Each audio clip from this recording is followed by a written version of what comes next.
Hello, friends. Today we are going to learn how things can be different.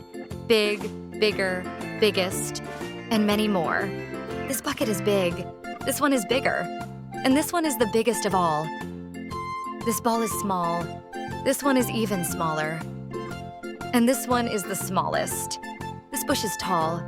This tree is taller. And this skyscraper is the tallest. This crayon is short. This pencil is shorter. And this marker is the shortest. This turtle is fast. This bicycle is faster. And this race car is the fastest. This truck is slow. This person is slower. And this snail is the slowest. This tea is hot. This sunny day is hotter. And this volcano is the hottest. This ice cube is cold.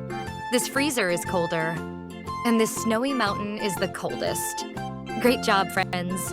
Now you know how to compare things. Look around you. Can you find something bigger or smaller? Taller or shorter?